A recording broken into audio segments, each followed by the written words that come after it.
Have you ever spent time carefully lining every cavity of your guitar with copper tape and then plugged in afterwards to find the exact same hum you started with?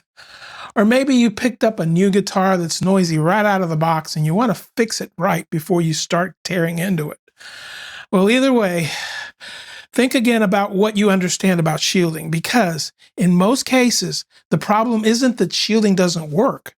The problem is it was done wrong. In the next few minutes, I'm going to walk you through the most common shielding mistakes that I see. 6 of them. I'll tell you exactly which guitars benefit the most from shielding and which ones won't respond the way you expect. And I've got a tip at the end that could save you serious money on your next shielding job. So stick around till the end. So first, let's get clear on what shielding is supposed to do. Basically, it creates a Faraday cage around your guitar's electronics. That's a continuous conductive enclosure that blocks electromagnetic interference from reaching your pickups and wiring. Think of it like putting your guitar signal inside of a metal room. Outside noise has a much harder time getting in.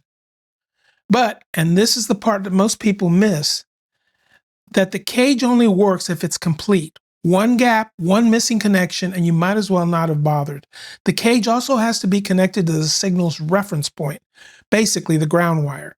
Without that connection, the cage is floating, and a floating cage is basically no cage at all. Now let's get into the mistakes, and I'll be straight with you. I've seen all of these, some of them more than once. Okay, mistake number 1, the wrong tape. Using copper tape without checking if the adhesive is conductive. Not all copper tape is created equal.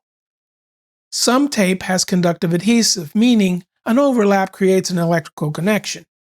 But some tape has non-conductive adhesive, which means overlapping 2 pieces does nothing for your shield.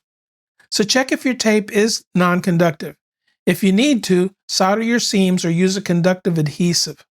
Mistake number 2, the forgotten cover. Forgetting the cover plate. This is the most common one I see. Players shield the control cavity perfectly and then screw back on an unshielded plastic cover plate. That cover is like an open window into your cage. The inside of the plate needs to be shielded too, and it needs to physically touch the shielding of the cavity when it's viewed down. We're going to come back to this one in a minute because it deserves its own spotlight, so stick around. Mistake number 3, the ungrounded cage. Not grounding the shield. A floating shield accomplishes nothing. Your shielding needs to be connected to your circuit ground. One wire, one solder point to the back of your volume pot. Without that ground connection, you've basically built a static collector instead of a noise barrier. Okay, mistake number 4, the incomplete route. Only shielding the control cavity. Every cavity that houses pickups, switches, or wiring is part of your signal path. If your pickup routes aren't part of the shield enclosure and connected to everything else, the cage has gaps right where your pickups sit. That's the opposite of helpful. Mistake number 5, the blind trust. Not verifying continuity when you're done. Whether you're using copper tape or conductive paint, pull out your multimeter when the job is finished. Put your probes at opposite ends of the shielded surface. With copper, you want to see near 0 ohms across the whole thing. At least under 1,000 ohms when using conductive paint. If you're not getting continuity, something's broken. Find it before you reassemble the guitar. Mistake number 6, the sealed surface. Sealing your copper or conductive paint with a finish before mounting components. If you've laid your copper tape or conductive paint and then applied any kind of varnish or lacquer on top of it to protect it, to smooth it out, whatever the reason, that finish layer is now sitting between your copper and every component that needs to make contact with it. Pickup covers, conducting bridges, grounding contacts, they're physically touching the surface, but electrically they're not touching anything. The varnish is an insulator. Your shield is right there and completely useless to those components. Bare copper or conductive paint has to be the final exposed surface anywhere a component needs to make ground contact. Okay, now, here's something I want to be upfront about because it changes whether shielding is even worth doing on your guitar in the first place. But before I go further, If this video has been useful to you, do me a favor and hit that like button and hit subscribe. If you want to just stay in the loop, it tells YouTube that this content is worth sharing and it helps me in making it.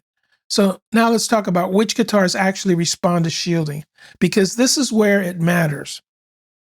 In my experience, and I've been playing guitars for a little over 60 years, shielding is dramatically more effective on single coil guitars. I mean dramatically. And the reason is simple. A single coil pickup is, by its basic design, an antenna. It's responding to everything in its environment. Your guitar signal, yes, but also every light fixture, dimmer switch, and transformer within range. Shielding surrounds that antenna with a barrier, and it works. And this goes double if you're a high gain player. If you're running distortion or heavy overdrive, you're amplifying everything, including the noise floor. A single coil humming quietly at clean volume can become an unbearable wall of buzz the moment you kick in a gain pedal. Shielding is not optional for high gain single coil players. It's essential. Let me list the pickups and guitars where you will hear the biggest difference. Fender style Stratocaster single coils. If you own a Strat, shielding is almost always worth doing. Fender Telecaster single coils, same story, especially the bridge pickup, which sits in an exposed metal plate. Gibson P90s. The P90 is a single coil pickup with a wider coil bobbin. It sounds incredible, fat, punchy, raw, but it has the same noise vulnerability as any other single coil. The Jazzmaster and Jaguar pickups, also single coil design, same problem. Basically, if your pickup doesn't cancel its own noise, by design, shielding is a conversation worth having. And if you're pushing gain, it's not a conversation, it's a necessity. Now let's talk about humbuckers. Your standard humbucking pickup, a PAF, a burst bucker, a Seth Loverth style design, cancels noise by wiring two coils out of phase. That's what humbucker literally means. So in most playing situations, shielding a humbucker guitar isn't going to make a dramatic difference. The pickup is already doing most of that work. But there are types of interference that get through even humbuckers. And I want to be straight with you about this. Neon signs and certain fluorescent lighting, specific frequencies in these light sources can cut right through a humbucker's cancellation. Poor AC wiring on the stage or in a home studio, a bad ground in your electrical system, introduces noise that no pickup design can fully reject. Radio frequencies interference, if you're near a strong RF source, it can bleed into your signal regardless of pickup type. Cell phones and nearby electronics, we've all heard that ticking buzz when a phone sits too close to an amp. That's RF, not magnetic hum. Once while making a video, I was real close to my computer, and I had one certain angle that I had to hold my guitar that almost canceled the hum almost perfectly. In these cases, shielding may help reduce the noise floor, but it's not going to solve the problem completely. These situations need to be diagnosed on a case-by-case basis. Sometimes it's moving away from the light, sometimes it's addressing the building's AC wiring. Shielding is only one tool in the kit, and it's not a cure-all. So the cover plate tip. So here's the tip I want you to walk away with above everything else in this video. Don't forget your cover plate, shielding the inside of it. And when you screw it back on, make sure that the copper is touching the copper or the conductive plate to the cavity wall, all the way around the perimeter. Then test continuity across that joint with your multimeter.